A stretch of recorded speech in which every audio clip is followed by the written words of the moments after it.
I'll put myself on mute.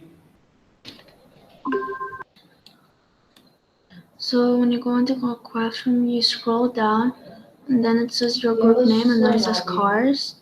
And this is the reading. You don't go into the reading because that's the stories. You go into the question booklet, and then you click open with, and you click annotate with Cami. And then then it takes you to Cami, but this is not your copy.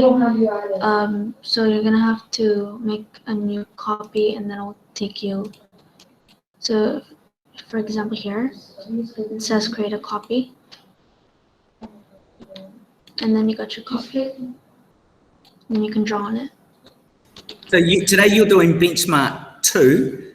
So can you just, for example, go to benchmark 2, and the first question is always about finding the main idea. I know you haven't read the story, but let's pretend you thought the answer was C. How do you do what you do? How do you highlight? You go to the markup, you click on that. Don't click the text highlighter because that's only for the text boxes. So go to box highlighter, and then you can zoom in when you click here. So it's easier to highlight. And then if the answer is C, you go from the corner of C, and then you highlight. You drag, and then you let go.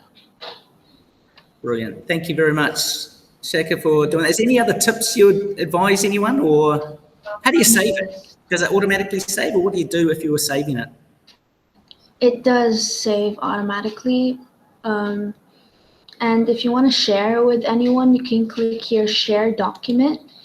You can either share it with specific people or share it with a link. And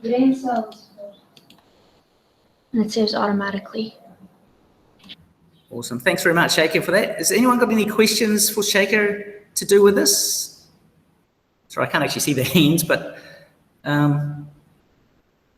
is there anyone actually wants to ask a question? If you do have a question, it's all right, just unmute yourself and just ask Sheikha if you do have any questions in the next 5 seconds. No questions? All right, that's fine. Thank you, Sheikha. Good work.